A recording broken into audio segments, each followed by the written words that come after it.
The views and opinions expressed in this podcast are those of the individual guests.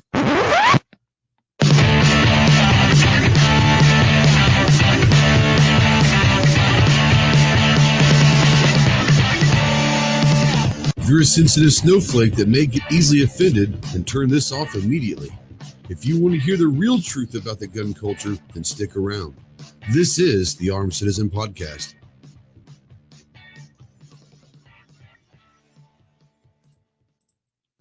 What is going on, my Ghost Squad? Welcome to the Armed Citizen Podcast live on YouTube. This is episode 129.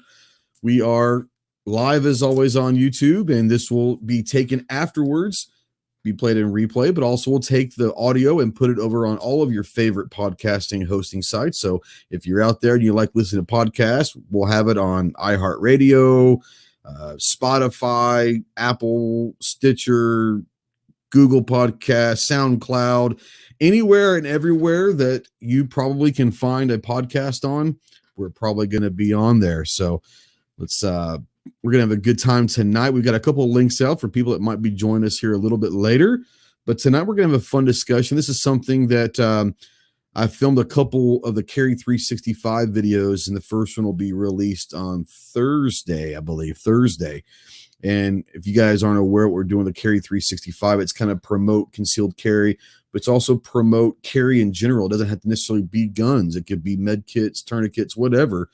But we're talking about kind of breaking down the stigmas of what, gun people are, what we can do to help prevent things, and how we can make the world a safer place. Because we all know that an armed society is a polite society. So the first of the Carry 365 project videos will be coming out. We're still doing some stuff over on Instagram. We'll put some posts out every now and then. And we encourage you guys to put your EDC loadouts or whatever, talk about concealed carry.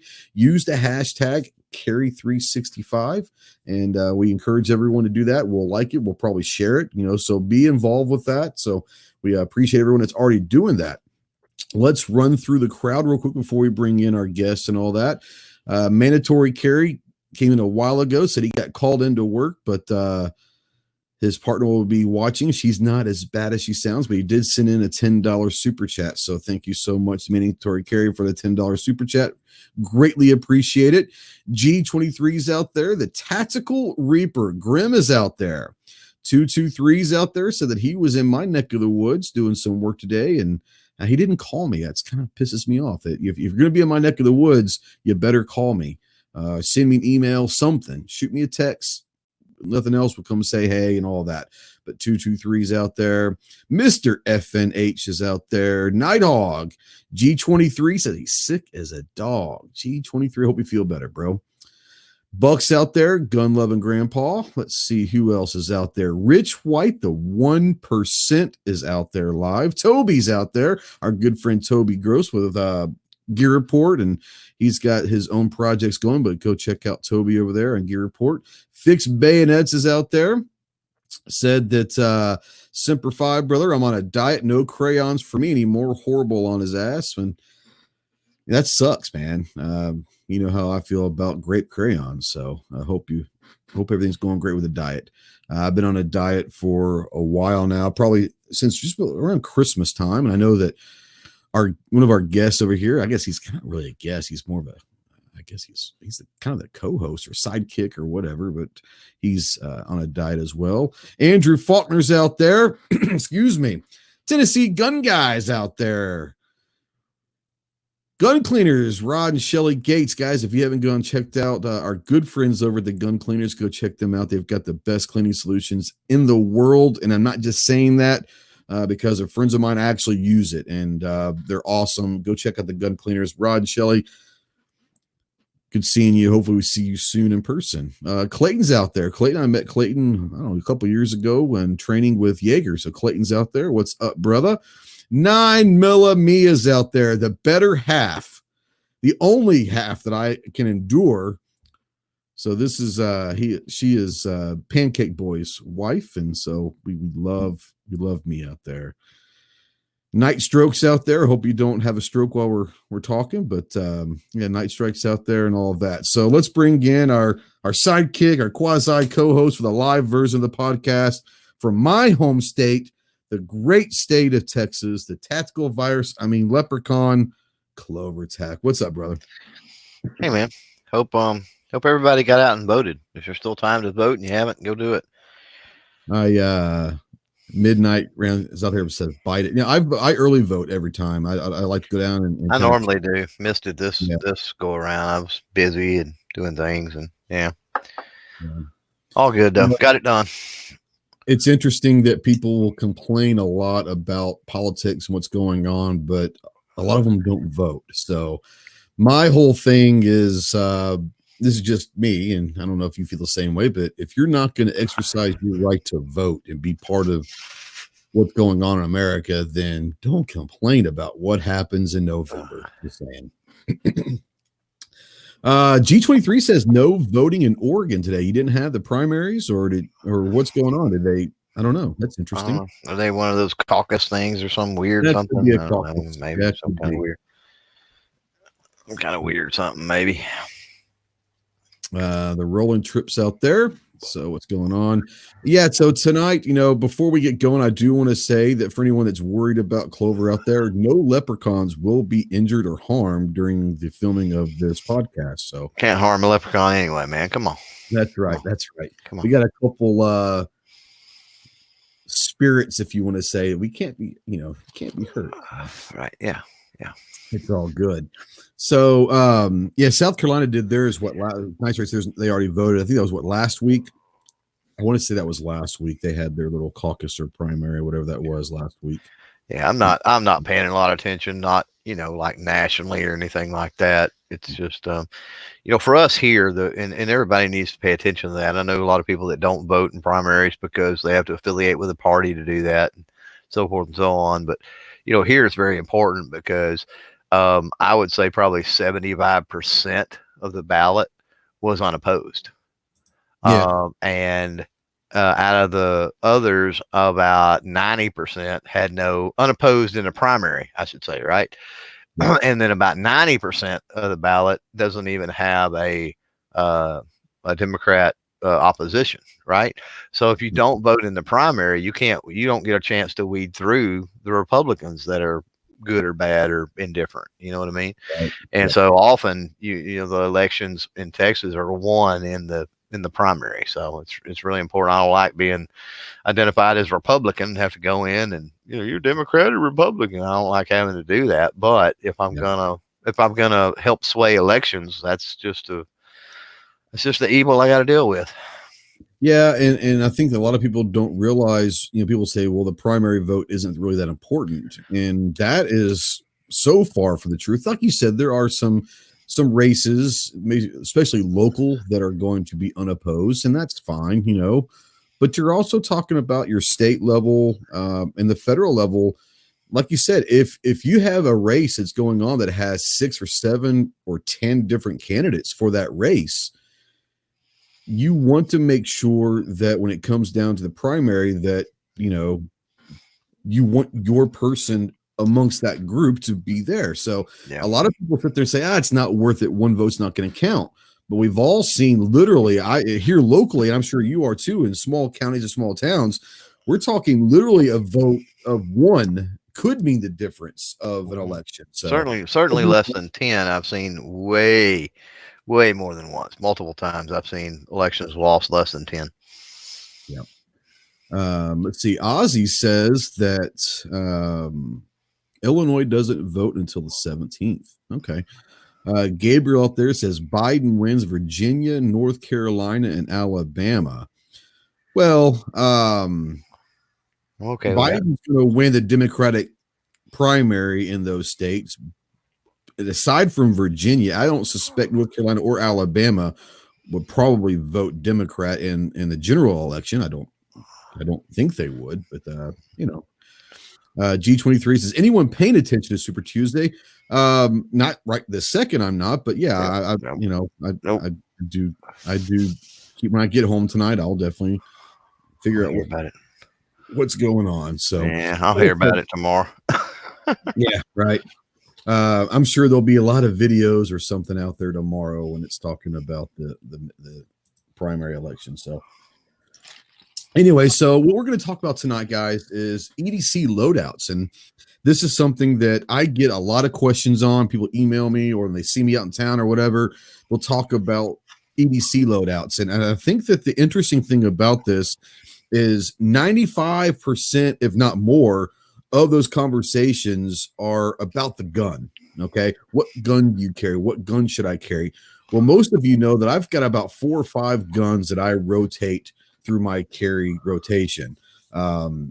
So the gun side of an EDC loadout is something that is a difficult conversation because everyone's different. Everyone's going to have their own guns they prefer, different size, different calibers, different types, all of that. So we all know that before you go decide which gun to carry, go shoot a bunch of different ones. So that's the best way to answer what gun should I carry, because there's no such thing as the perfect gun, because everyone's going to have different likes and needs through their carry guns. But there are so many other things that people don't think of when you hear your EDC loadout.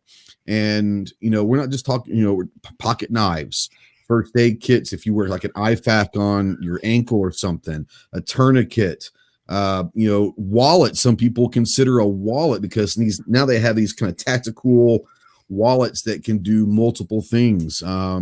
We know that there are credit card looking things that could turn into one shot, firearms out there, which are really interesting. So it's one of those things where there's so many different things that go into the EDC loadout that's what we're going to talk about tonight. And most of you guys out there that have watched the show or listened to the podcast, they kind of know all this stuff, but there are a lot of new people to my channel in the last couple of months, and maybe new people to the podcast side of things, that we're going to assume that someone out there doesn't have a clue or is new to carrying every day. And we're going to discuss some different things.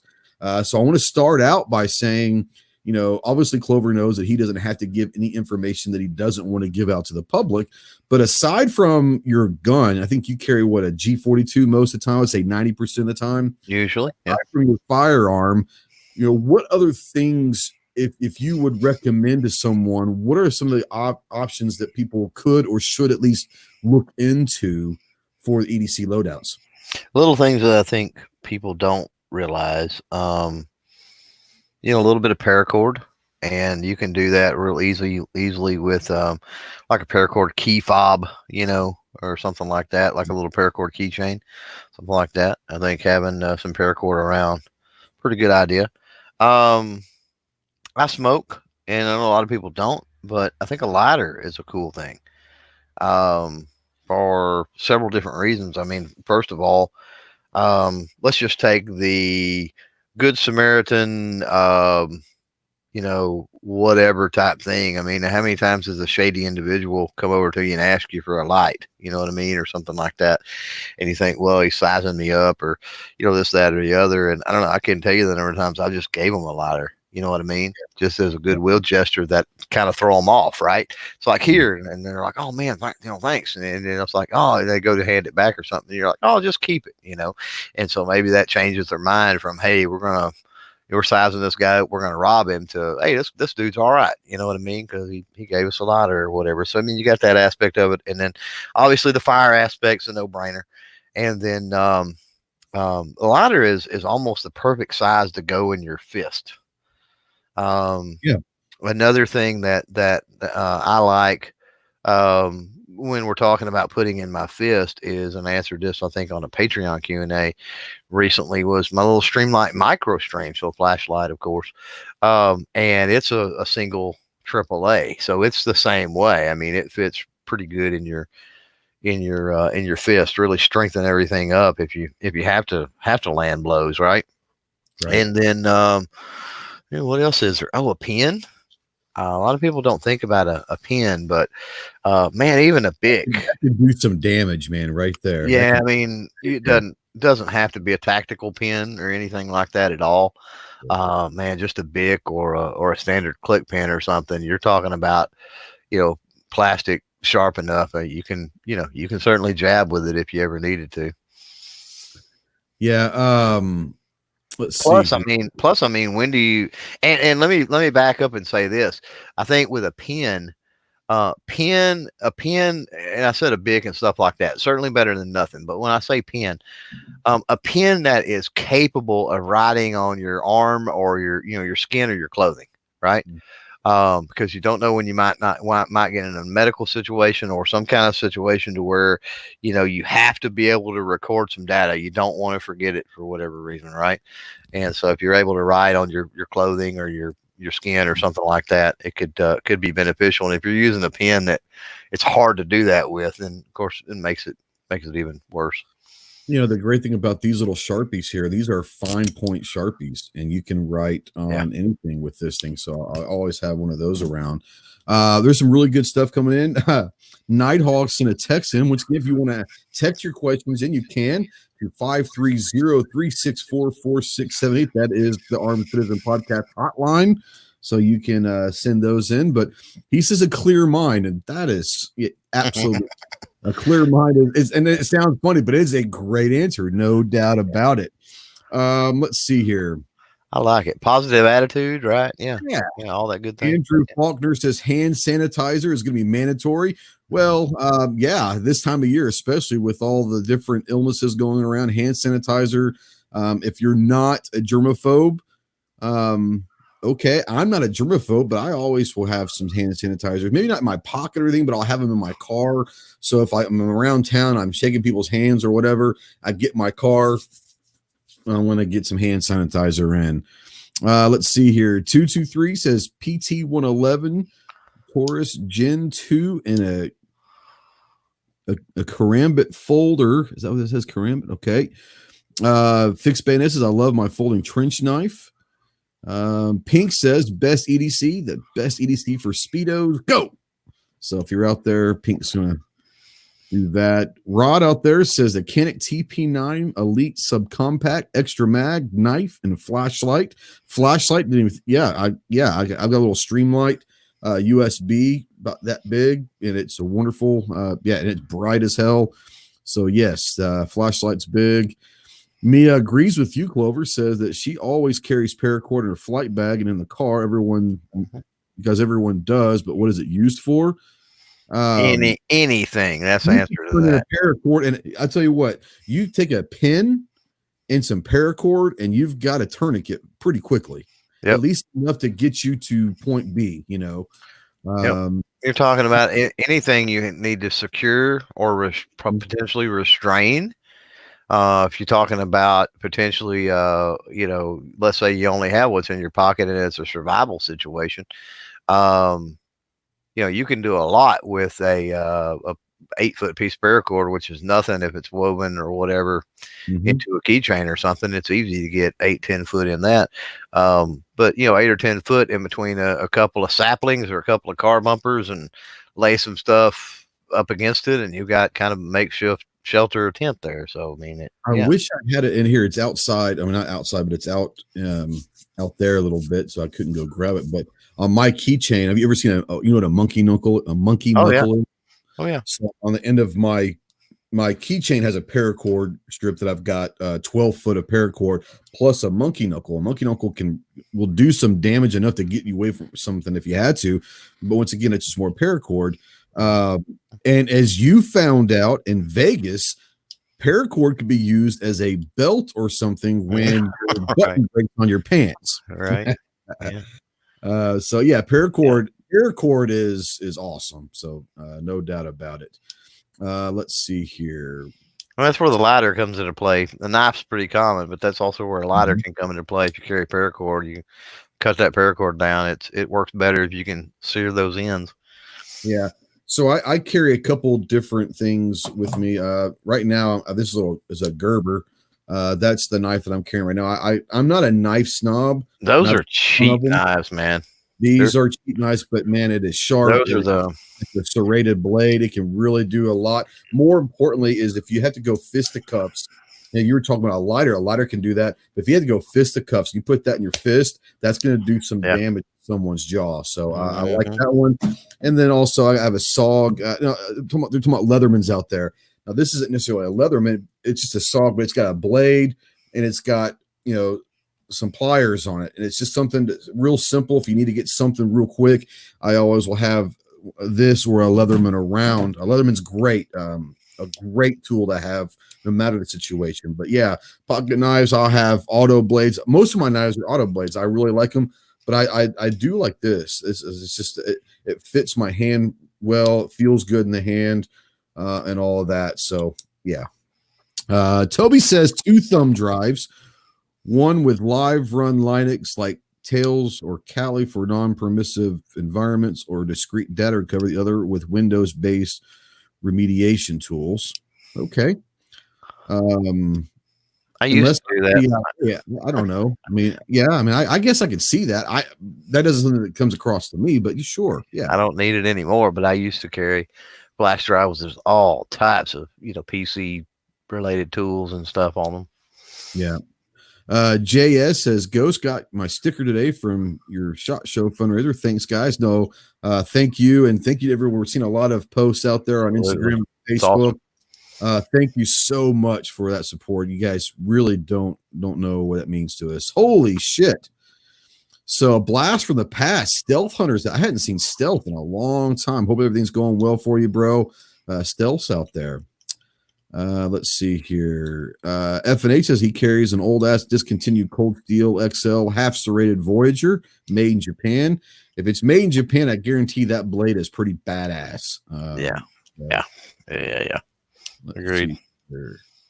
RL is out there. Says currently a Ruger P345, extra mag, Spyderco, Bic lighter, keys, money clip, Pilot G2 pin, Bic lighter, cheap multi-tool. I've got a money clip. If I ever get any money, I hope to carry it one day. Right. I understand that.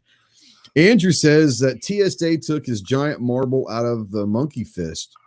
Oh, really? Interesting. That's interesting. Wow. Okay. I don't know why they would do that, but that's weird. That is weird. RL says he can't believe that he had that much crap in his pockets. Well, there you go. I understand that. Let's see here.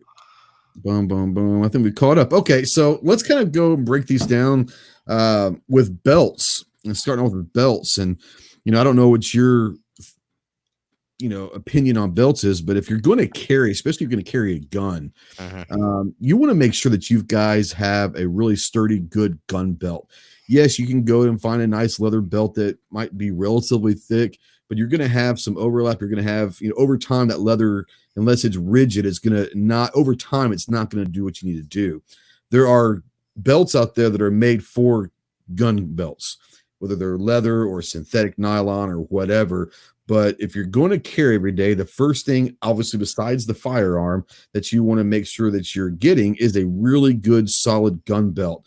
Do you like leather belts or do you like nylon belts? What kind of belt are you carrying or are you using right now? It's that's a true spec, one of those 2-ply range belts. I'm not real sure. I'd have to go back, honestly, and listen to the podcast with them because I don't even remember what that's made out of, but some kind of synthetic, something like polyester or whatever, something. But anyway, I've had it forever, man. Couple of 3 years or something now, still going strong. It's not the most, I think the word is tight. It's not the most tight holster, meaning that, and I think that's what you got to look at. You got to look at one that doesn't have much flex. What would it be? From top to bottom or whatever, flex, right? But you also want something that's not going to be a pain to try to loop through your belt loops, and one that's not going to be so stiff, I guess, that it's uncomfortable or anything like that. I think that plays a big part in it too. But that's mainly what mine's been. But I've went the leather route before. I'm not necessarily, I don't know. I'm not one way or the other. I do like, and I don't have one. I've never worn one, but the rolling trip out there is mentioning Core Trackline. That's one that I would like to try one day. I really like the Trackline belts. I think for adjustment and stuff like that, I think that's definitely going to be the way to go.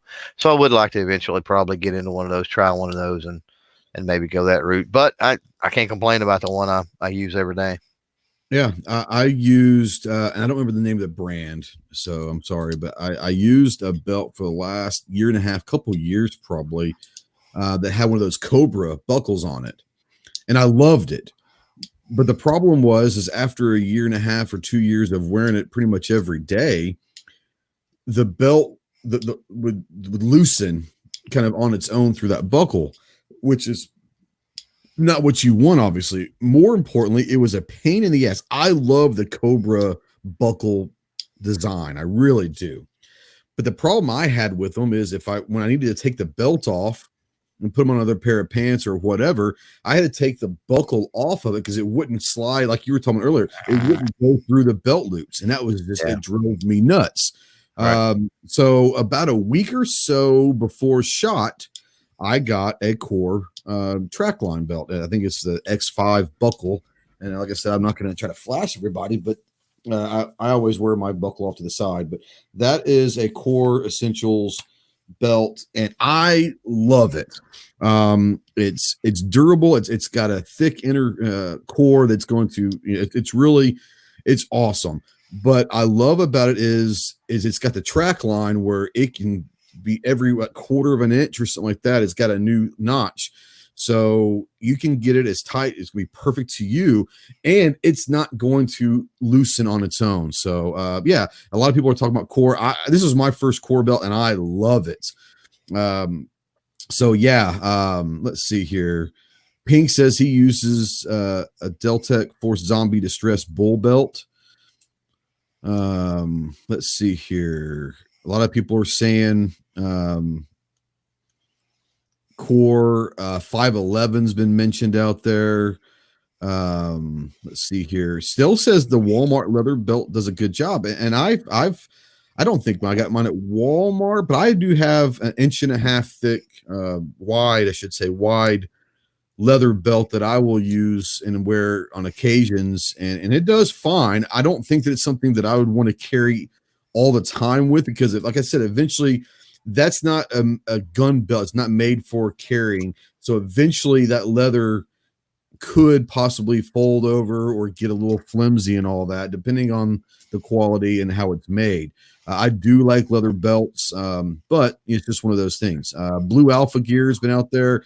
Yeah, I've never had or used a Blue Alpha Gear belt, but I've heard a lot of people that like them. So that might be, like you said, you want to kind of try a Core one. And I'm really enjoying my Core, but I might go try a Blue Alpha just to try it out. But right now, I'm loving it. I've been wearing it for about 6 weeks now, every day, and I love this Core. So you definitely need to try that out, Clove. Yeah, and I wore a leather for quite a few years. I think it came from a farm and ranch store, or something like that. Sure. And it was leather, and then it had the center, down the center of it or whatever was like camo. It was real treat camo or something. It wasn't just solid leather, but it was fairly thick, fairly sturdy. The biggest thing with it was with the on and off of right there where the holster wears. You just got, because I wear outside waistband most of the time, and so right there in those, it just got real heavy wear over the course of a couple years. I mean, it took a couple years, but right. I'm not seeing that with this other belt I got, and I guess that's maybe just a drawback of the leather. It just wears easier. Yeah, it does. Now, Rich is talking about leather belt. He said Relentless Tactical has a leather gun belt. I'm sure there's a lot of great companies that are making great leather belts for their gun belts. I personally have a leather gun belt. I've got leather belts, but they're not made for carry. So yeah, I probably would go check that out. Rod out there says, check out Mission belts, not specifically for fire, but they work great. He's used them for years. Guitar Man Pete out there says, straighten up that gig line, Marine. I wear my buckle off-centered when I'm carrying. That's concealed carry, right? You tuck your shirt in, you straighten it, don't you? Absolutely, for concealed carry. If I've got, if my belt isn't being seen, now when I'm dressing up or whatever, absolutely, you've seen the same way. it's going to be perfect. No, I wear the same way. I'm right-handed. Mm-hmm. So you've got that first belt loop on the right side coming off a center. That's what 1 o'clock position or something like that. Right. And so I'm the same way. Now the pants I wear doesn't allow me to kick it quite as far as around as what yours look like. Of course, my belt I think has a little bigger buckle, and there's some other things like that. A location on the belt loop is going to make a difference. But yeah, I do like it to be further. I like my buckle to be as close to my holster as possible. And the reason that I like that, there is a reason. I'm not crazy, is that the belt is sturdier closest to the buckle. So when I move it, you know what I'm saying? When I rotate that around, I just feel that the holster and everything is just on a sturdier part of the belt. Yeah. Pancake Boy out there says, Ghost, doesn't they replace? Man, you're an educated fool. Doesn't they replace? You sound like ignorant. No, I'm just don't they replace the trackline belts if they fail or something else? I need a decent belt. His sucks. Probably. I've only had mine 6 weeks. I haven't had any problem with the trackline. I know there's a warranty. I don't know if it's a lifetime warranty. I want to say it might be, especially for that track. So yeah, like I said, the cool thing about this belt, the track is you don't have to, sometimes those belts that have holes, they'll go an inch in between. This is like every quarter of an inch, you've got a little track thing. And no matter if you gain weight or lose weight or whatever, you don't have to worry about anything. It's going to fit every single time. So yeah. I think they do have a warranty on that, so I don't know. Southpaw says the core honeycomb looking buckle is a cool design. They've got several different buckles. They have leather and nylon. They have different buckles. One of the reasons it sounds weird, I can't show a gun, so one of the reasons why I carry when I conceal carry and all that, I will move my buckle over is I said one of those is for one-hand manipulation. With this belt, I can actually manipulate the slide on the belt. A lot of EDC belts you can't because they're not thick or sturdy enough, just in case you have to. But this not only can it do it on the belt, but it does have a metal belt buckle, so you can manipulate that slide one-handed if you had to with this belt. But yeah, that's one of the things that I actually do look at. I don't know if you do. Do you look at stuff? When you talk about a belt, I don't want to stand all night on the belt, but when you do look at a belt, what are some of the criteria that you look for? My main is I want it to be wide. I want a wide belt. I look at the thickness on it for sure. It's just for me the biggest thing because I carry outside waistband. So outside waistband is a little bit different than inside a waistband because outside the waistband will put more, I don't know, just because of the way everything sits, right? It's pulling inside the waistband. Your pants are kind of holding it to your body more, whereas outside the waistband, that belt has to cinch it to your body. So it's a little different thing. So it wears a little different. So for me, because of that, more than anything, I mean, it's got to be, I guess, sturdy overall would be the word. I mean, it's got to be a pretty sturdy belt. Otherwise, it's going to sag, and if it sags, then that's wear because sag means you've got slack somewhere going on. So you're going to get more wear and holster movement and stuff like that. So that's my number one thing. Yep. Mine's going to be very similar. It needs to be sturdy. It needs to be able to hold the weight. Because I'll use this belt not just for concealed carry. I'll use it for training. I'll use it for competition. So there's going to be different things that different belts are going to have to be able to do for me. And like I said, I have different criteria as some other people, but most of it is it's got to be able to carry inside or outside the waist, but it's got to be sturdy enough that it's going to last. That's the problem that I think a lot of belts have is they'll last for a little while, but I don't want to be going buy a new belt every 3 months. I want, and like I said, this last belt I ran for a year and a half, maybe 2 years, close to 2 years. So Andrew says he's got no ass, so he always has to sag. I feel the pain. Seriously. Yeah. So let's move on. So belt to me is probably, besides the gun, is probably the most important decision on what you're going to do for your EDC is the belt. So let's move on to different items. Let's talk about tourniquets or first aid kits or IFAKs. Do you carry those, or are there situations where you will carry an IFAK or a tourniquet or anything like that?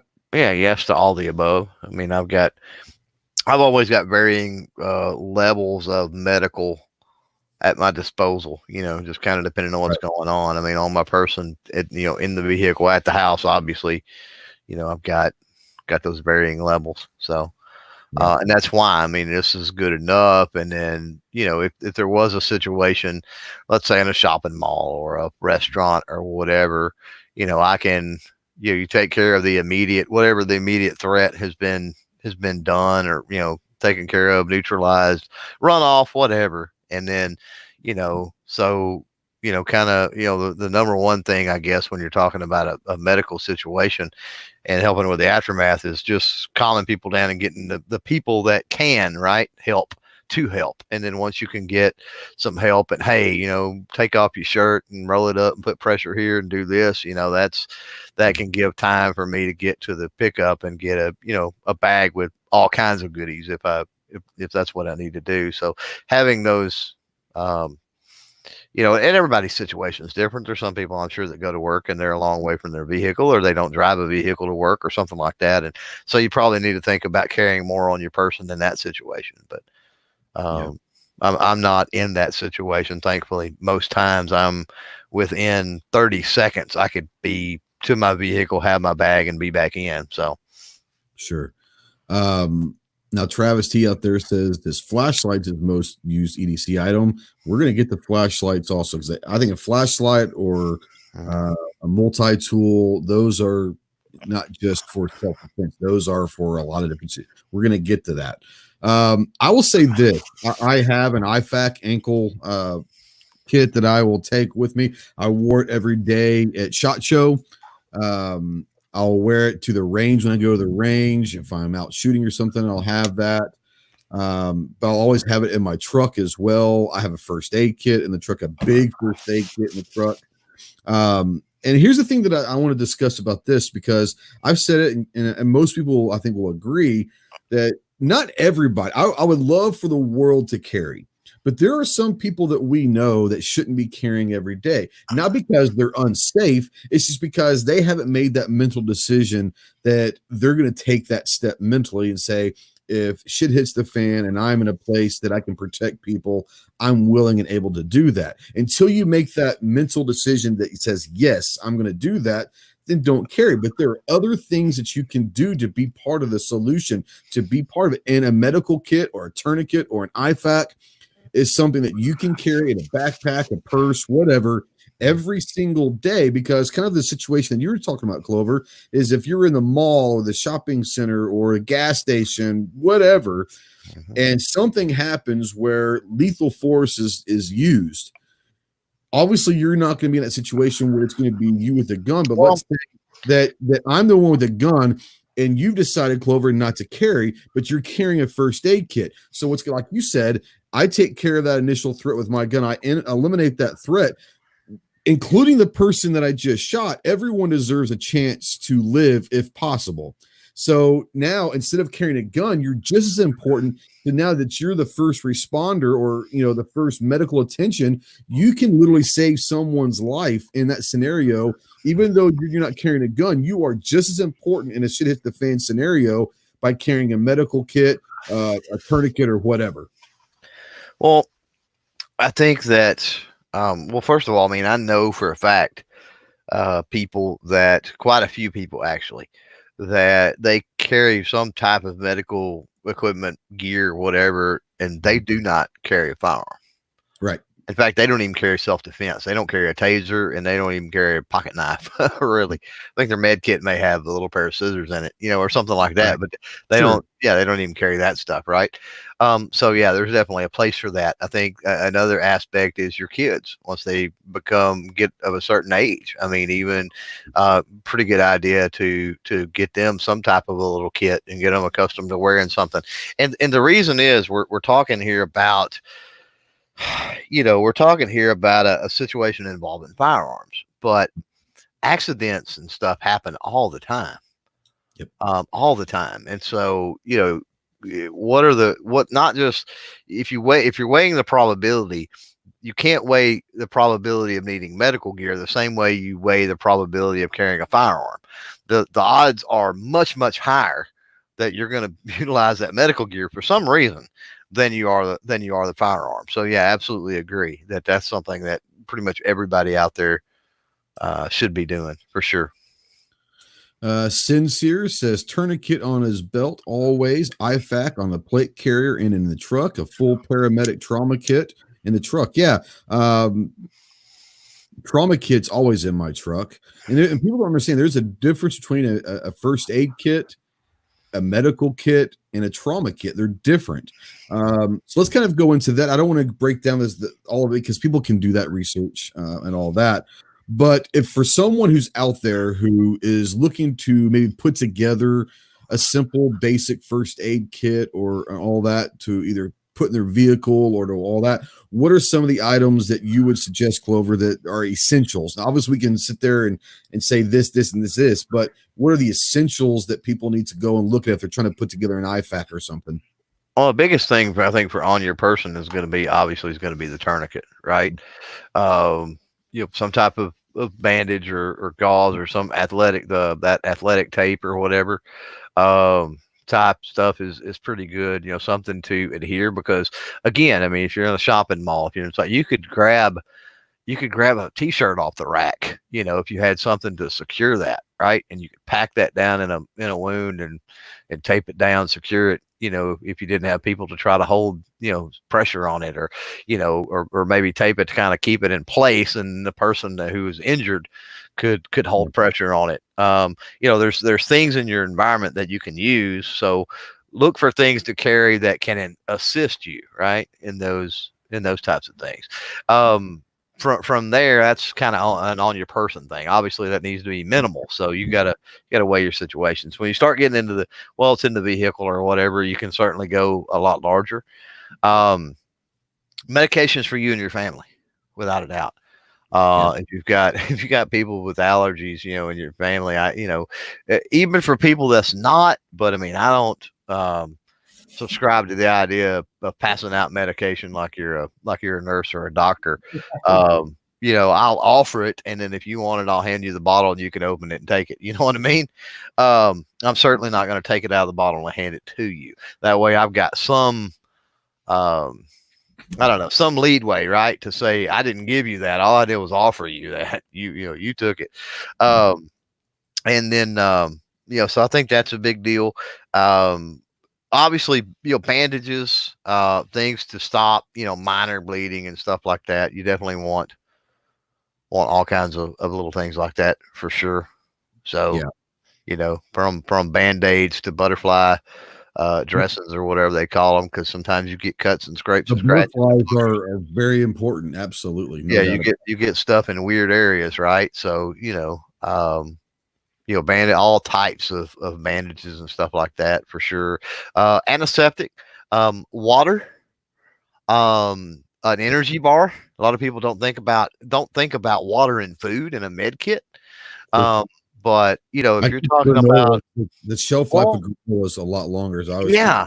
I mean, why not? Why not some water and food? Let's say, what if you run across somebody, and let's say you were somewhere and hear somebody come that, you on the side of the road, right? And you're like, okay, this doesn't look right. And they're trying to flag you down. And it's somebody that was out hunting and got lost in the woods, and they were lost in the woods for 3 or 4 days and hadn't ate nothing, or, it's about almost dehydrated. Well, there you got water in at least water and energy bar, right? They can eat on the ride to the hospital or back to civilization or whatever. So you got that. And then a lot of people don't think about diabetics and things like that as well. But having, something in a situation like that where, somebody is passed out, they've got, low blood sugar and they're feeling lightheaded or this, I mean, you've got something for them. So definitely, we talked about lights for everyday carry, but in your med kit, you need some type of hands-free lighting. I think is a great idea. A headlamp or one. With a headlamp, yeah, I've got a headlamp about that big, and it's got. I mean, it's nothing. It doesn't have to be, but in the situation where you've got to use both hands, and this, that, and the other, and it's nighttime, you need it. We talked about a pen, something to write with. I mean, definitely need a Sharpie. I ain't gonna say a pen or anything like that. You definitely need a marker or a Sharpie for sure. And a lot of paramedics will tell you that, if you come on a scene or if something happens, whether you write it on them or usually they say write it on their skin, but put a time, right. That, hey, this accident or this happened at this time. That way, when they show up, they've got a better idea of, how long has this person been bleeding? How long has this person been in trauma? That sort of thing. And it helps them to do their job more efficiently too. Yeah, when and I'm by no means that I go through medical training and all that, but obviously in the Marine Corps, when you're getting ready to go somewhere, you have to. They teach you basic combat medic stuff, stop the bleed and all that. And one of them was carry a Now, back when I was in it, they didn't have Sharpies; they had those big magic markers. That works, yeah. And it works. And what we were told to do is if it's something on the chest, whatever, when you get the shirt off, cut a shirt off, whatever, exactly. You put, time that you got there and all that, because you might have to go and stop that bleed and then move on. And hopefully someone behind you now has, okay, this guy's been bleeding since, for the last 35 minutes. He's been given morphine. They've been given this, whatever. He attached the tourniquet here. He loosened it at this time, to get the blood flow. That's another thing about tourniquets is you put a tourniquet on, you're going to have to keep tight, but eventually every so often you've got to let it loose a little bit to get that blood flow back through. So you've got to kind of give all that information to the next person, the first responder coming up. Yep. So absolutely, I love that. Well, another one is another thing too is a lot of people don't think about it is like allergic reaction stuff. Like somebody's gotten bitten, snake bit, stung, something like that. Circle that mark where it's red, put a timestamp on it, and then when they show up, or whether you get to the hospital or whatever, they can take the time and tell how long that's spread, and it gives them an idea of how much medicine they need to treat with, or whether they're going to have to amputate, or whatever. Yeah, we got a text. They didn't say who it was from. They said they're in New York, so it's only going to be one of a few people that we know. But it says, hey, watching these guys, maybe you've heard of them, as a picture of you and I. I'm in New York City, only allowed to carry BandAids in my wallet, but only 2 of them. So that's your own damn fault. But 2 BandAids, you joke about that, but 2 BandAids could be, I mean, we're talking about, it may not stop like a gushing thing, cover it up enough to where the bacteria doesn't get in there and cause an infection. So yes, BandAids are important. Absolutely. Yeah. I mean, even if you've got, let's say, a 2 or 3 inch gash or something like that, right? With a couple of BandAids, and I'm not a BandAid connoisseur, right? Because I don't have that problem. I can carry as many as I want. But if I was limited, I'll tell you the way I would approach it. I would look for the stickiest, most adhesive freaking BandAid you could possibly buy. And that would be the 2 I carry. That way, if you get a gash or a cut or something that particular BandAid won't cover, then you could stick to one side and potentially pull, you know what I'm saying? Pull everything tight. Pull that wound opening really, really tight. And so that it's really, really sticky. Or you could also use it, as I mentioned earlier. Okay, you can only carry 2 BandAids. Cool. You've got a shirt. You could rip part of your shirt sleeve off or do this or do that and use the BandAid as an adhesive joint. You know what I mean? Wrap that around and attach the BandAid. If you've got a really sticky BandAid, and I don't know if they make such an item, but they probably do. Something with like duct tape on it, right? Right. Now, I want to say this for someone who's out there that is listening to this or watching this in replay, or if you're out there live and you don't have a med kit or you don't have an IFAC or anything like that, a trauma kit, you can find a lot of stuff very, very cheap at Walmart. But here's a suggestion that I have for you. if you go to 2 or 3 or 4 different doctors, like family physicians in your area where you live, maybe one of them will give you all of it, but you don't want to maybe steal everything. But you go to these different doctors and say, hey, look, I'm trying to put together a little medical kit for first aid and whatever. Can you help me out with some supplies? Most doctors are going to love the fact that someone's taking the initiative to be a part of that solution. They'll go back and they'll get a bulk thing of gauze. They'll go get you some BandAids. They'll get you some Tylenol. Sometimes they'll give you little samples of ibuprofen or Tylenol, and they get those for free. So they'll hand you boxes of samples of Tylenol or Advil or whatever. But go talk to your physicians around. Go to the hospital. Go talk to an ER trauma nurse and say, hey, I'm trying to put together a quick trauma pack for the vehicle in case something happens. Do you have any stuff here that can get me started? And then talk to them as well, because a trauma nurse will tell you, if you don't know anything about it, a trauma nurse will tell you exactly what you probably should go to Walmart and say, hey, we have some here. I'll give you a little bit, but here's what you need to go and get. And so go talk to a nurse that works in ER, because they're really going to be able to help you out in a lot of ways. Well, another place is a nursing school as well. But one thing, you're absolutely right. One thing, when you're talking about these medical institutions and their supplies, everything has an expiration date on it. Yes. It doesn't mean it's bad. What that means is the protection or whatever for sterilization to meet the medical requirements, right? It's not some scenario where, our scenario is anything we've got's better than nothing, right? Theirs is if they use a gauze that's past the expiration date, and something gets infected, they get sued, right? So it's not that it won't save somebody's life or anything like that, but to them, it's not worth the risk. So a lot of that stuff they throw out anyway. I've seen literal huge Rubbermaid totes. I've seen over the years, no telling how many huge Rubbermaid totes of surgical equipment, gauze, medicines, you name it, just get thrown out the back door because the expiration date is off on them. They can't keep them any longer than that. They're still sealed. They're still sealed. They look good. A lot of that stuff, if you're talking about the sutures and stuff, which that's a great way to get sutures, they're still in the little things you can see, and there's still alcohol. They're submerged in alcohol. How can they possibly be bad? And that's a great point you made. A couple of people out there, I got a text from Nighthawk that says, has anyone mentioned gloves? And I'm not talking like the winter gloves, but absolutely those little surgical those little gloves you can go buy 1,000 for a couple bucks somewhere. Absolutely. You always want to have some of those around. And super glue. Someone brought up super glue. I forgot about that. Put that in your med kit, because a lot of people don't realize if it's a small scrape or something, super glue works great for small cuts. I'm not going to say open wounds, but small cuts, super glue can get it closed until you can go get it done the right way. Yeah, well, you can, and you also got steri strips. You got to realize, which is just really good tape. Dang, there was something that you mentioned there. What did you mention right off the bat? Gloves. The gloves, yeah. Here's the thing with latex or rubber gloves. The use for those need to be carried for sure.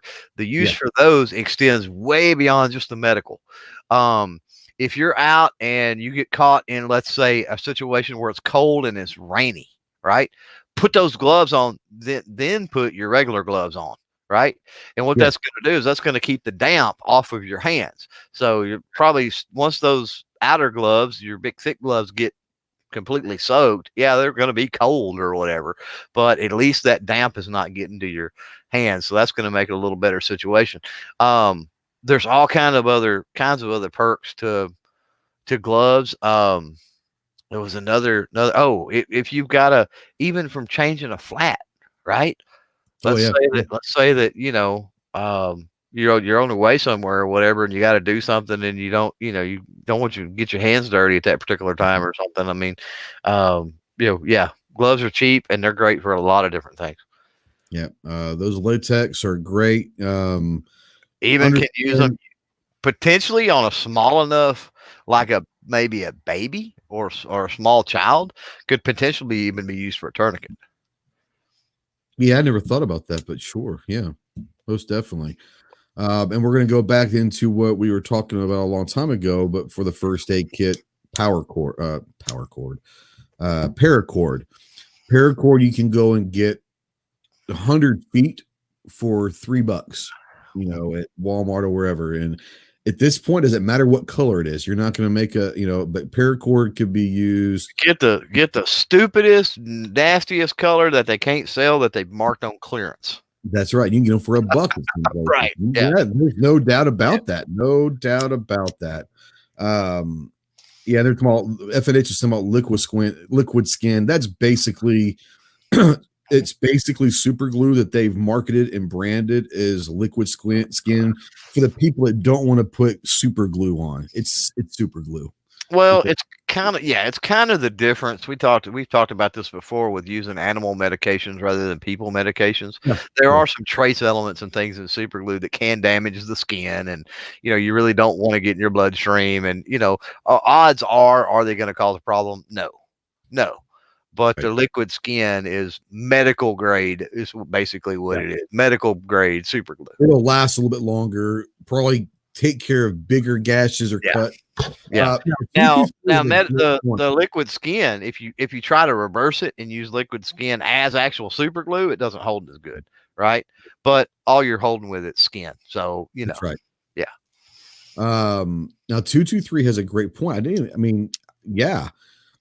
Army surplus stores have great medical kits. Yep. And some of the stuff in that medical kit might not be any good, but a lot of it will be.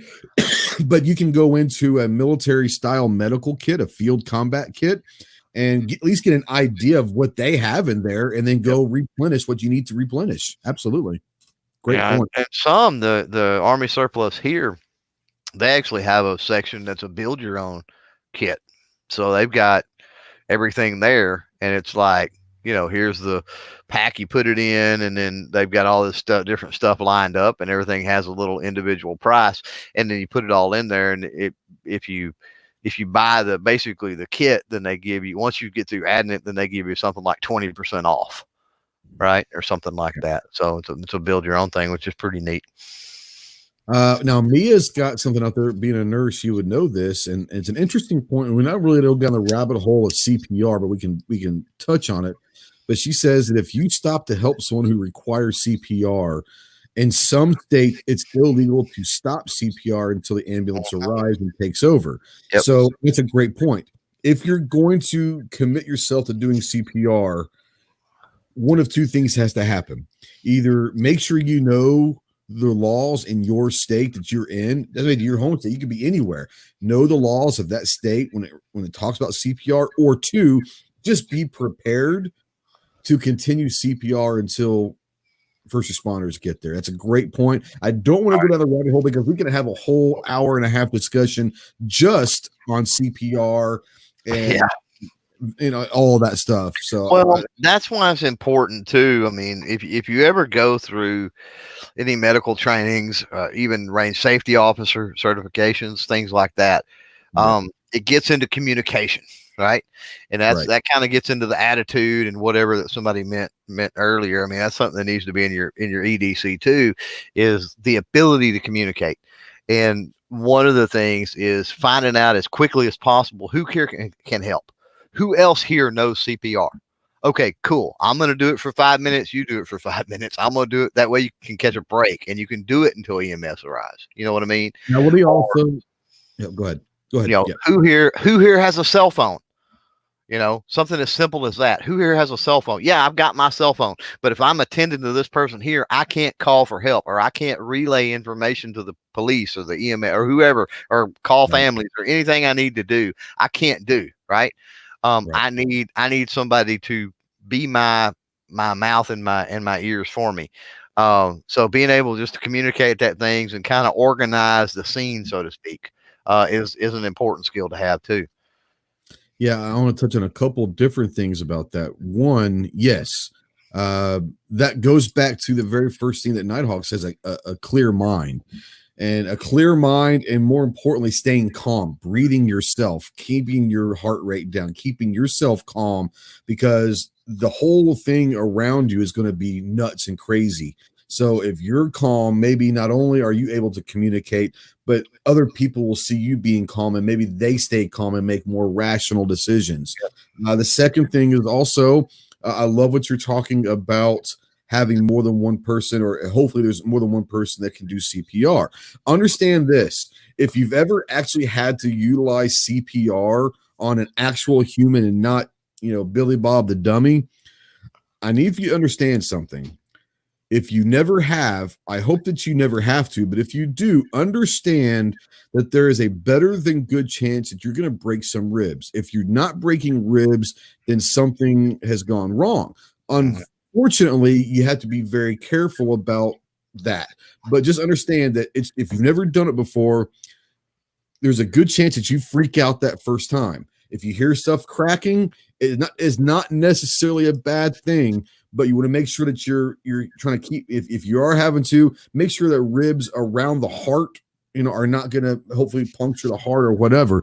But if you, and I'm sure you know this as well, but it's a really weird feeling when you feel things starting to crack. But you're saving someone's life. A broken rib will heal, Yeah.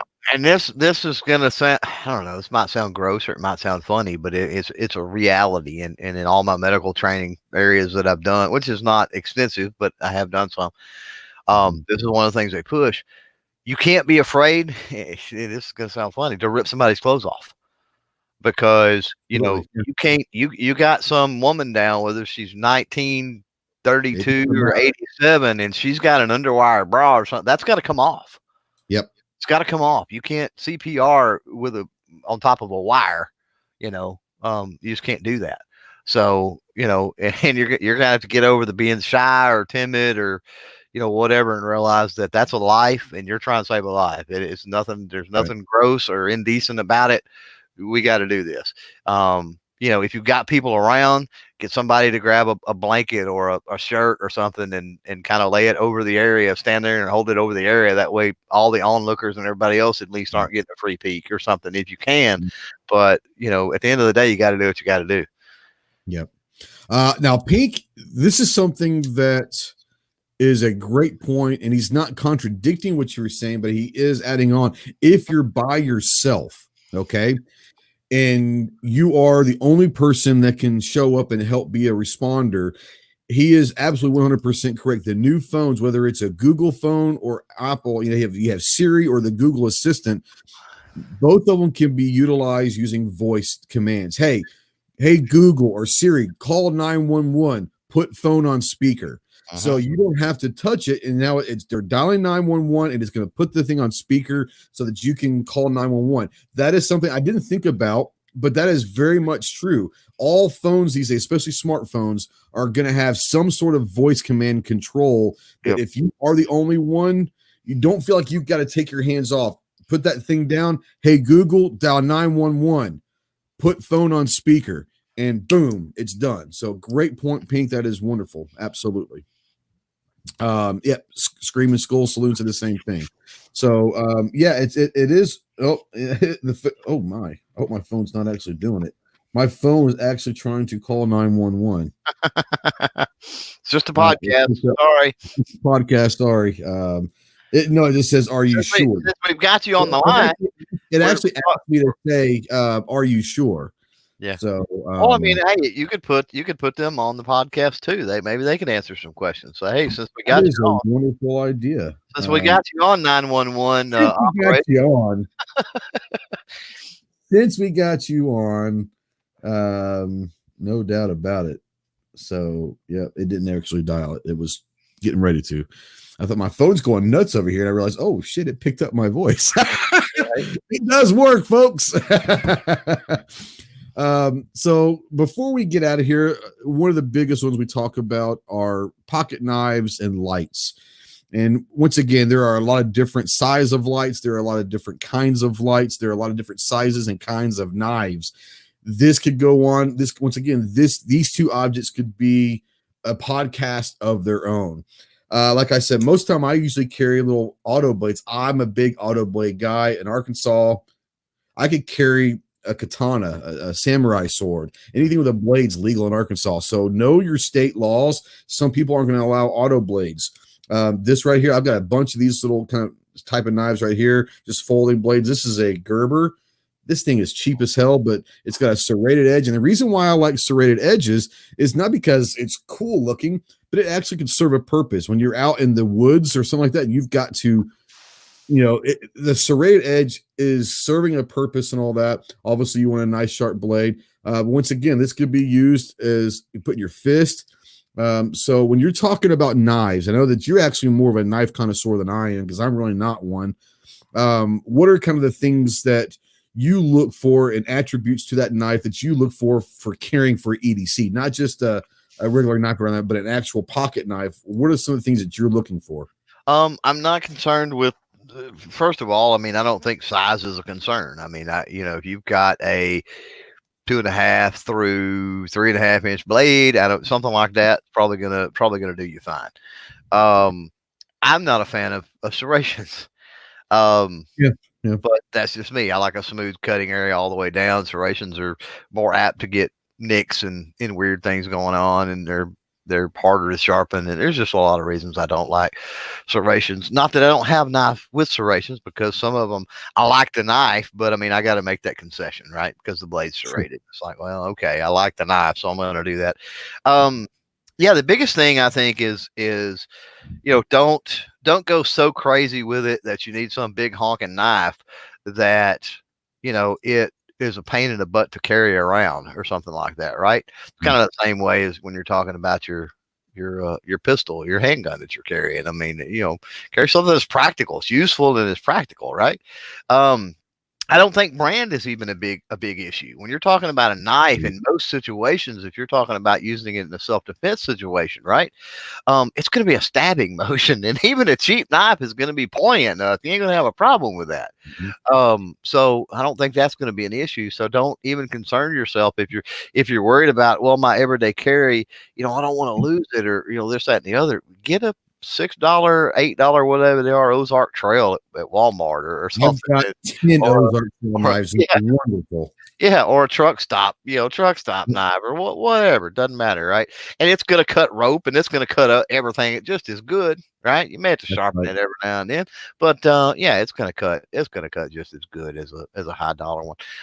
The other thing I think is whether it's assisted open, or it's got a little thumb ledge, or it's a flick open, or whatever. In most states, even with restrictions, you can have something that you can open it with your thumb, right? It's one-handed manipulation.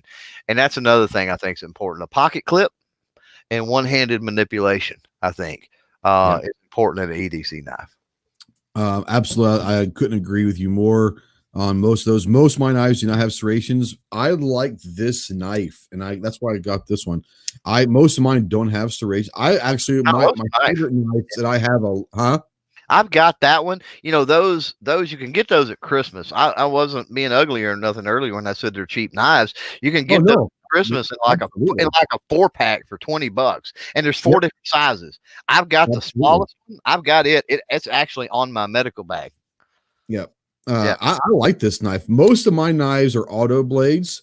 And when I go with an auto blade, I love auto blades. When I go with auto, I usually go with, a two-sided blade.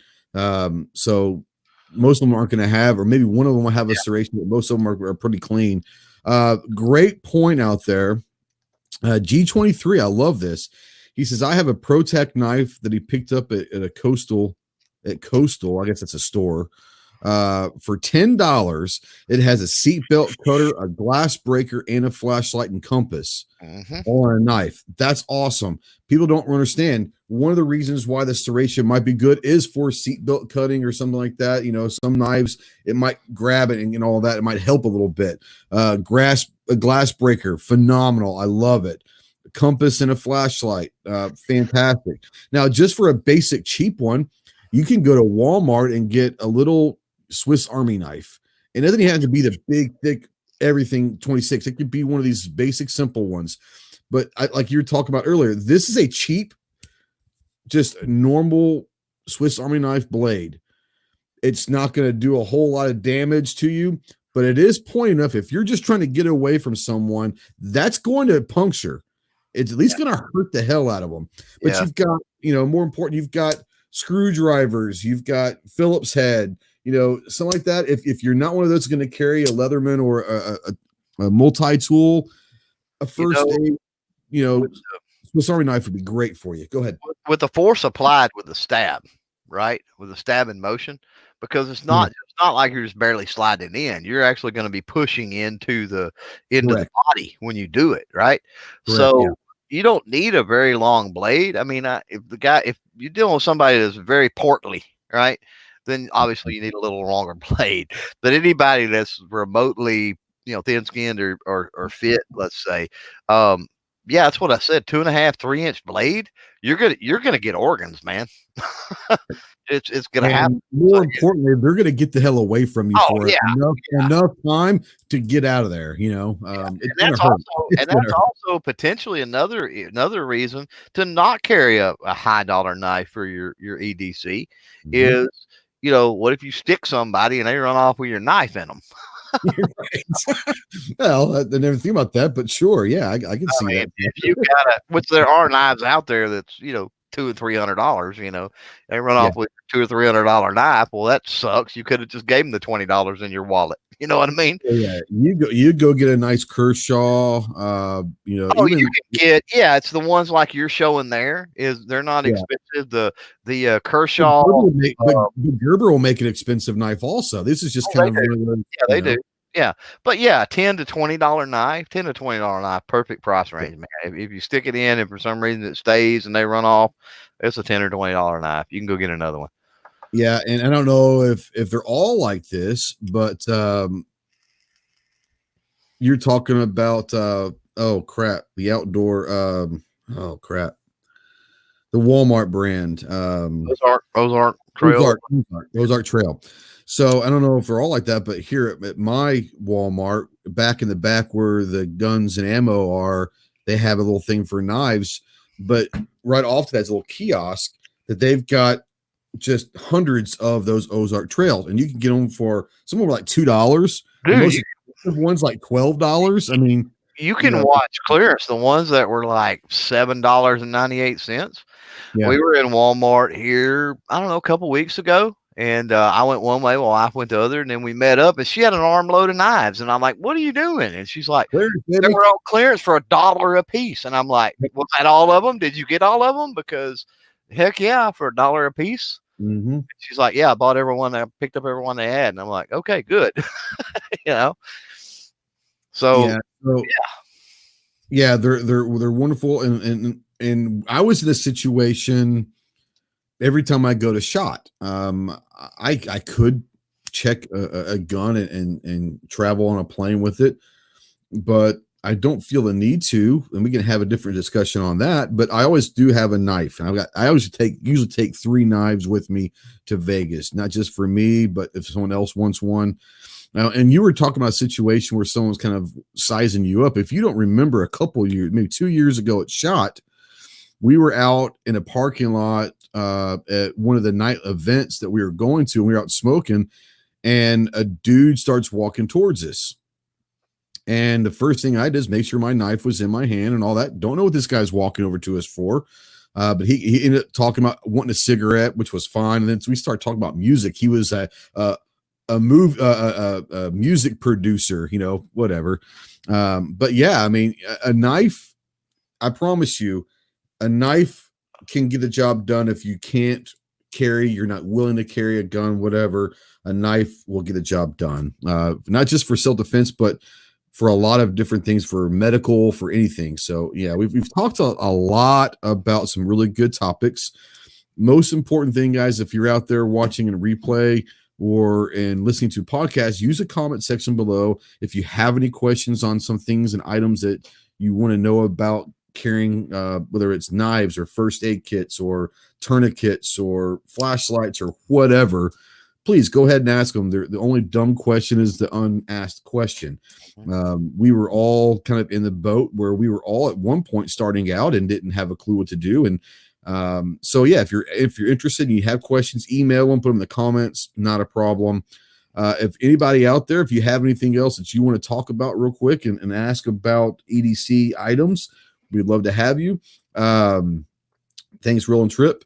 Well, it's a fluid thing. You know what I mean? There's not really any wrong answers to this. Depending on your, what you carry in your EDC is based on your life and what you do and where you live. And, there's there's a jillion different scenarios and combos to that. I mean, it's just almost infinite, right? The only thing that I can tell you, the only mistake that you can make in life in general when it comes to being part of the solution, carrying EDC, the only mistake that you can make is not doing anything. Right. Yeah. If you just want to put a tourniquet on your belt and that's what you're going to do, by God, do it. And that is going to save someone's life. If you're going to have a first aid kit, you don't have to carry a gun to be part of the solution in a shit hits the fan scenario. Mm-hmm. We've all said that, just do something. Even if you don't carry anything, go take a CPR class, go take a stop the bleed, go take a defibrillator class. Mm-hmm. Anything that you can do that will help that scenario, whether you're carrying anything or not. If you know how to do CPR or a defibrillator, or you don't maybe carry a tourniquet, but you know how to work a tourniquet. Hey, anybody here have a tourniquet? Yeah, I've got one. Boom. Now you can stop that bleed, even though you're not carrying one yourself. Learn these different things because that's just as important as anything else. Do you have anything as far as EDC that you want to add before we start closing shop up? Well, we didn't really get into flashlights. About that. Yeah, let's get into flashlights. There's definitely a few points on flashlights that I was wanting to make because I forgot about flashlights. That was actually a question. I dove into some flashlight stuff for the Patreon Q&A this month. Somebody was asking me, I don't remember who it was out there. That was one of their questions. Was asking they were looking for an EDC flashlight, and I got a couple of my theories and thoughts on this. And again, everybody's going to change. It's going to change depending on their situation. But I talked about a little Streamlight micro stream, right? Works off of a AAA. Batteries are easily available, easy to find and cheap. So, I mean, I can still run out of a remote in a hotel room if I need to, right? It fits in the fist, all of that. A lot of people are concerned about lumens, right? They got to have this flashlight that will, I EDC this and it's 42 bazillion lumens or something. And it's like, why? As long as you have a light that's capable of lighting up 10 foot in front of you, you're good. I mean, lighting up in a cave under a desk, in a dark building, lighting up right there in front of you or something. That's the most important thing, I think. And I think a lot of people don't realize, and it may not be a big deal if you're running a USB light that you've got some kind of dock in your truck or your vehicle and you can plug whatever. I get it. I've got old stuff, and so I can't do that. But for me, more lumens is faster battery drain, right? Yeah. So, as long as it's got enough lumens for me to light up where I feel comfortable with, at a distance I feel comfortable with, then I'm cool because that's a AAA. It's easy to swap the battery out and carry a few extra in the glove box here and there. Whatever. And I usually carry like a pack of 4 when I get down to, that one. I'll throw another pack of 4 in the glove box or something, right? And for me, I think that's, like I said, I think that's a big deal. I think people, they stress the lumens thing, and then so they do a couple things. First of all, they're spending more money on batteries, or they're spending more time charging than they are actually using the darn thing, or they're it's a case to where they're not carrying it because it's so big they're not carrying it. So for an EDC flashlight. Now, having a flashlight in your vehicle, totally different thing. Again, it's like having your backup firearm in your vehicle, right? Having your truck gun or whatever you want to call it. Yeah, carry you a bigger, Streamlight Stinger or, 4D mag light, LED mag light or what. Put something like that in the truck, sure. But on your person, yeah, I just don't see that you need a lot. And a lot of people out there too. I mean, you got to realize and I didn't think about this until just now, but there are people that the only flashlight they have is on the end of their pistol. Yeah. Yeah, absolutely. I carry a Streamlight USB, one of the micro streams or whatever Right. they're called. The one that you can charge the USB, and that's what I carry.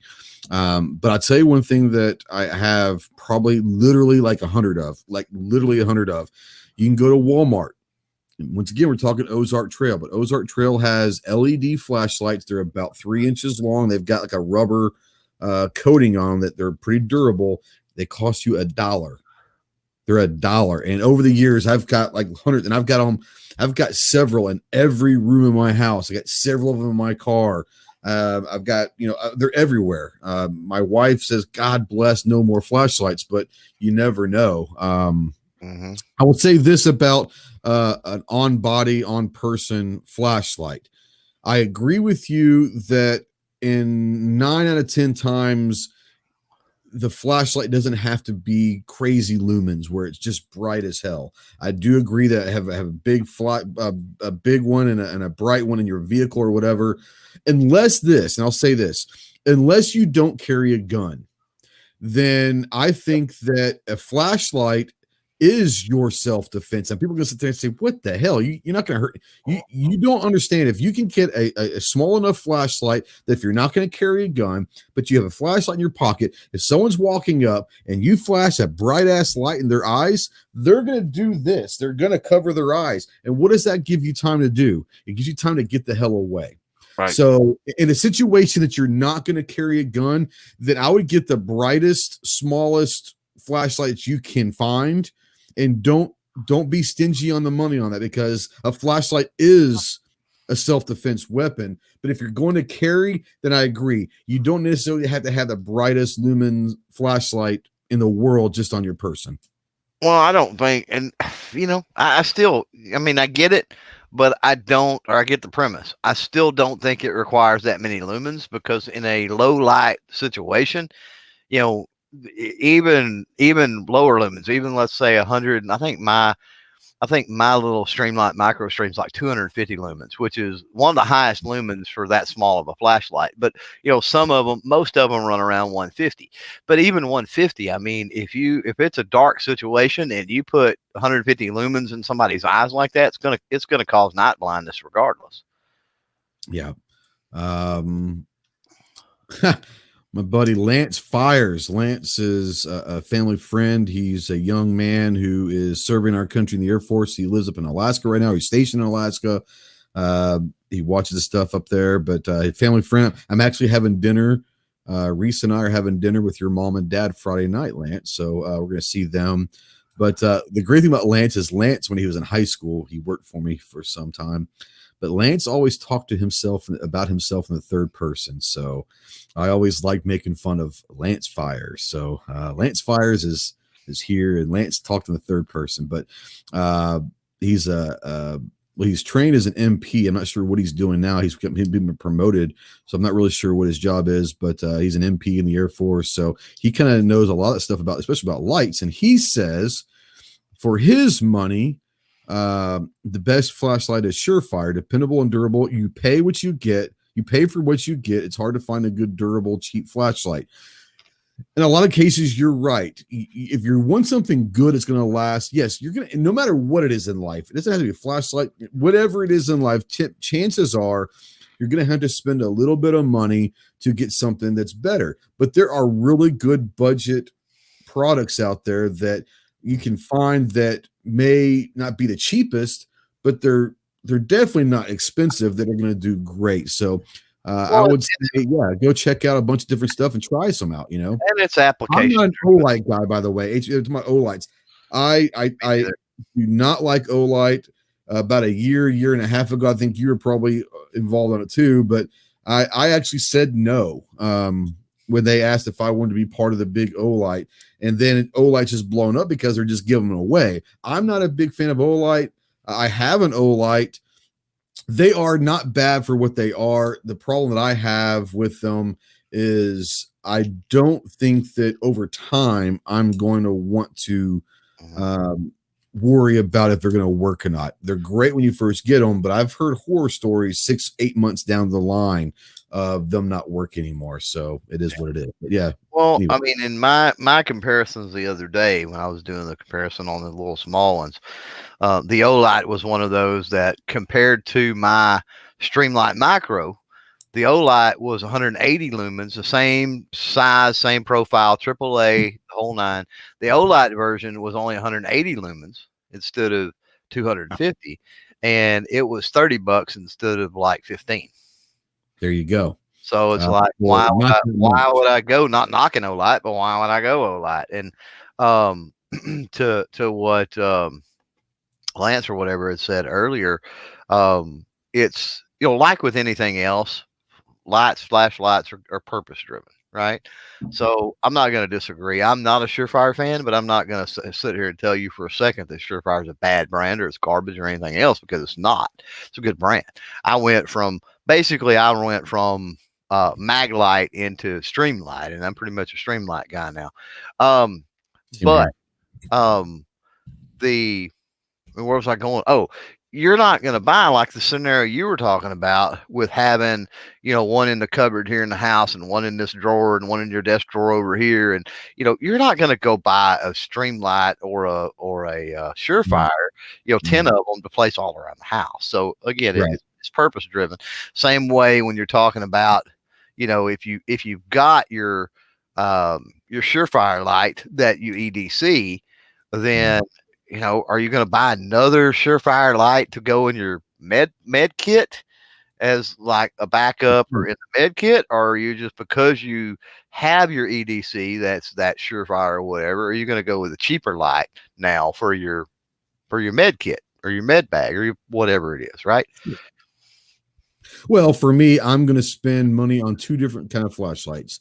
And I'm not saying crazy money, but I should say I don't mind spending money on my EDC flashlight and a bigger light that I'll keep in my truck or in the house or whatever. I don't mind that. Now, for the ones that I'm staging all over the damn house, yeah, those are going to be cheap ones that I'm not going to spend a whole lot of money on. But if one of them doesn't work, I've got 20 others in that room or whatever. So, everyone has different. What's that? Or potentially your EDC in your pocket, which is making my point that exactly. Yeah. Now, that being said, everyone has different definitions of what's expensive.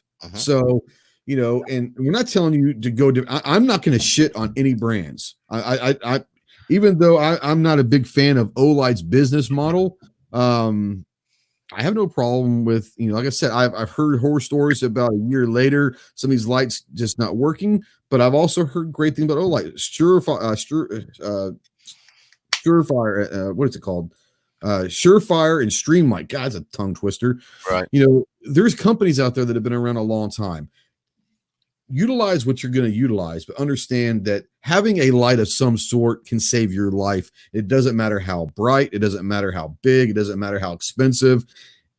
Anything is better than nothing. So, and that's the whole point about EDC is I'm not trying to get you guys out there who is listening or watching that I'm not trying to get you paranoid and thinking, oh my gosh, I got to go get all this stuff done for, you know, the sky is falling scenario. What we're saying is if you're going to put your mindset and your thought process into getting involved, into being prepared just in case something happens, whether you carry a gun or not, there are things that you can do to save your life and to save others' lives. And that's where it's important, is not just putting your life in there, but your thought of your families, your kids, innocent bystanders in a shit hits the fan scenario. If you're able or willing to put your mind around it and make that mental decision to get involved, it's something as simple as taking a backpack, you know, putting a medical kit, a trauma kit, you know, a flashlight, some paracord, kind of like that. If you talk about a go bag, but a go bag for emergencies, that can be in your truck and it never has to leave your truck. If you put it on each one of your vehicles and one in the house, no matter where you are, you've got access to supplies that can save someone's life. Because once I said, not everyone needs to be carrying a gun. I want everyone to, but we all know if you're not able or willing to make that mental decision to pull that trigger, then you don't need to be carrying a gun right now. Maybe one day you get to that point, but there are other things that you can do to be part of that solution and to help people. So that's what this whole thing is about. And I love talking EDC because we could literally take every single thing we talked about and have a whole separate podcast just on those individual items. So if you're wanting to talk more, email me, use the comment section below. HBO Matt, $2 super chat. Thanks, bro. He says, I will say this. Never buy Olight full price. Yeah, I mean, if I want an Olight, I mean, I can just contact and they'll send me whatever, I'm sure. And I think most people, they would send that to most people. They give them out like candy. And that's fine. Like I said, I have nothing against that. And I know there's a lot of people that love them. I have nothing against them. I'm skeptical sometimes of a company that's willing to give everybody something, because one of two things is going to happen. The prices, like you're saying, the full retail price is going to be so over bloated because they've got to cover the expense of all the shit they've been giving out. Yep. And I think that's part of my beef with Olight is I think they give out so much stuff that I think they could sell them at a very reasonable price all the time. You know, and maybe they're blowing so many through, you know, social media and giving away so much, and maybe that'll eventually stop, and we'll see that once in other words, they're building their name, right? Yeah. And in a year or two or whatever it might be, all of that stops, and they no longer just throw them out like candy at a parade, right. And you'll see that light I was talking about for $30 where you could get the string light for 10. You know, maybe it goes from 30 to 18 at least, or something like that. Sure. Puts it a little more in the price range. Lance out there says that Ghost, we need a top 5 guns every person should own video. Maybe do 2 videos, one for rifles, one for handguns. I've got a top 5 that came out last year for my top 5 concealed carry handguns. But if you go back, man, a couple of years ago, I've got one that I did, which I like a lot, but it's a 3-gun arsenal for home defense on a budget. And that's a cool one that you know, shotgun, rifle, and handgun. But yeah, I could definitely do a top 5 gun that everyone should own. And that's actually a pretty good idea. So thanks, Lance, for that. I'll probably be doing that. That sounds like a fun video to make. So I'll do that here probably the next week or so. Let's see here. That's hard to do. You'd have to really narrow down the niche with me for me to do that.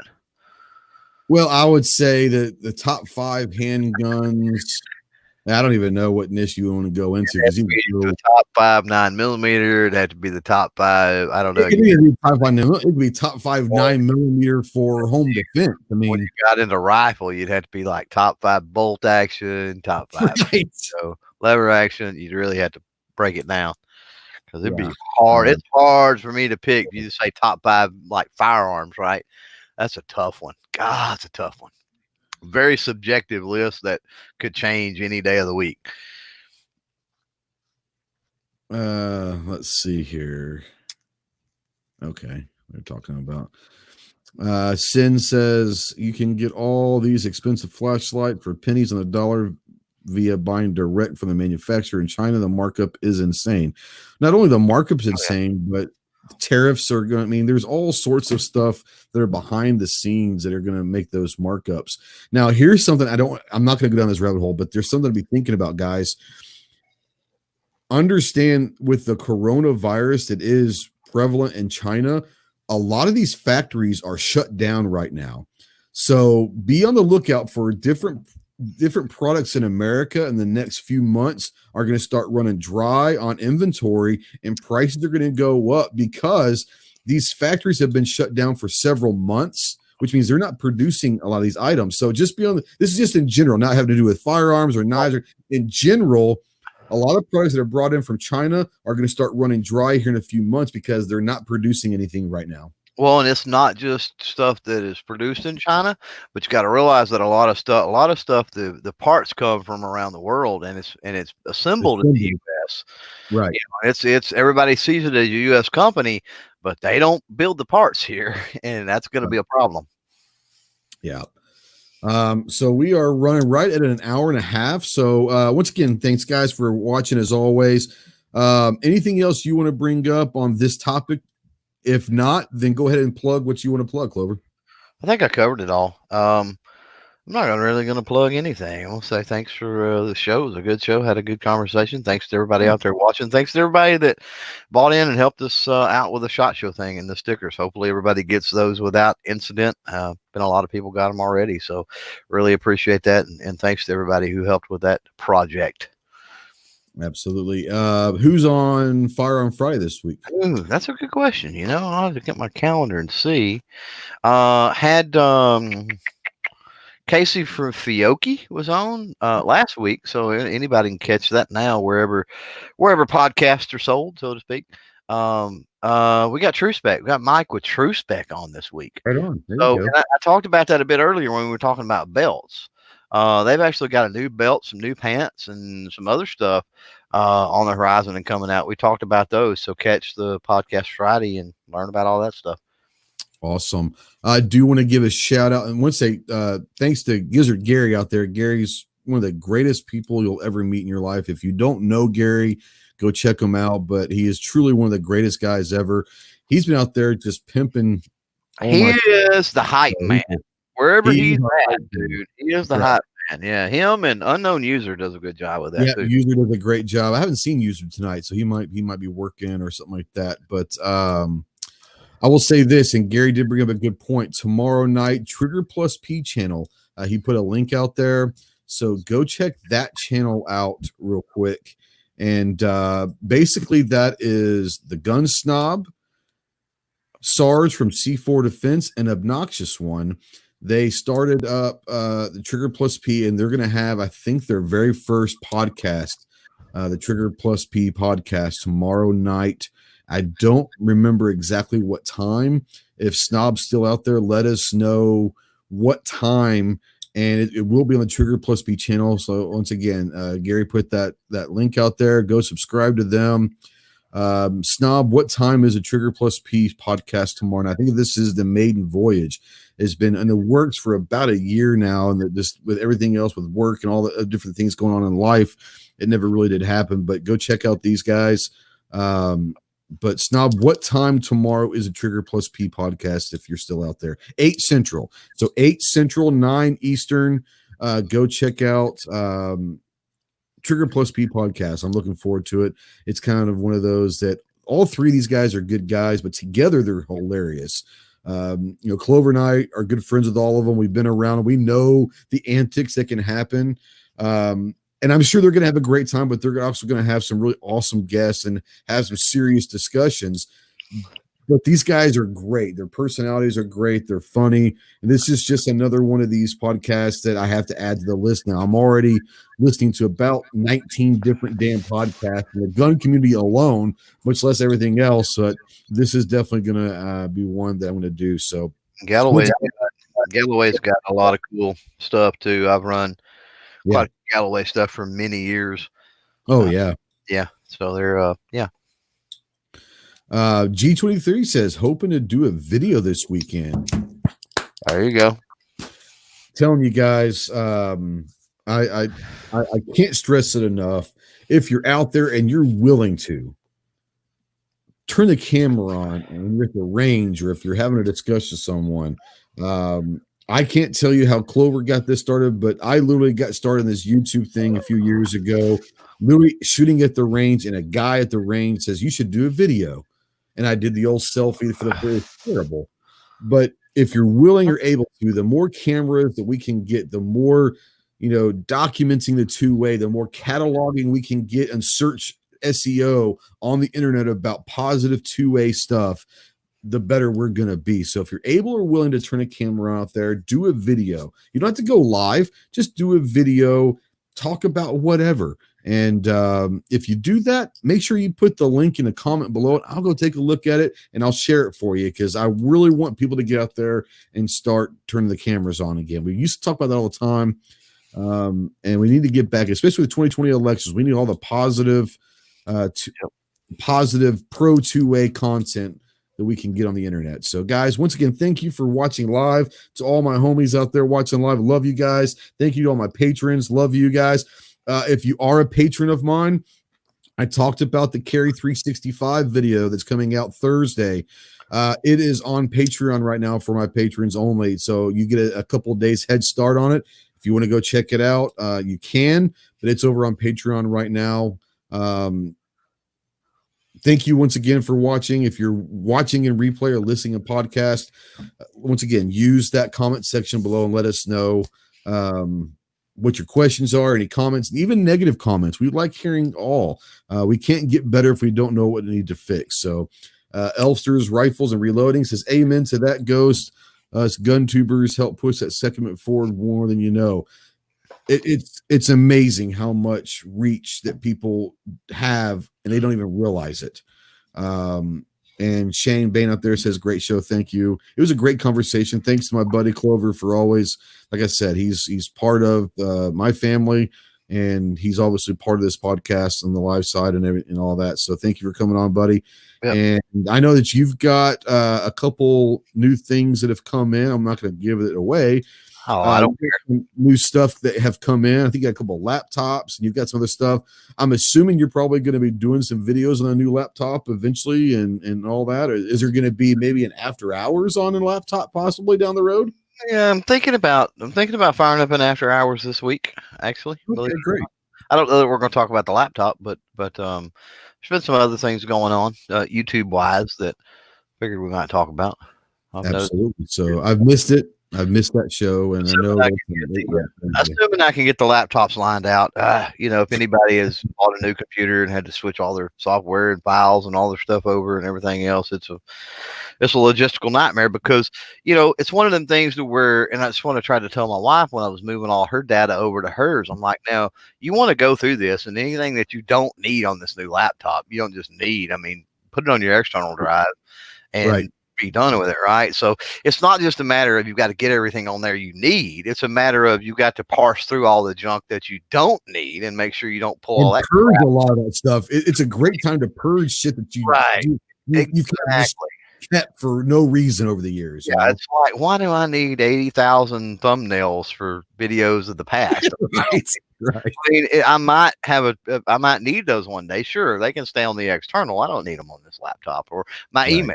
It took me an hour and a half today to go through all my emails and just get rid of, receipts for buying this or just, little things that, I need to keep, but I don't have to have them on this new laptop. I can archive it on a backup, and I can always go back and pull them if I need them. But yeah.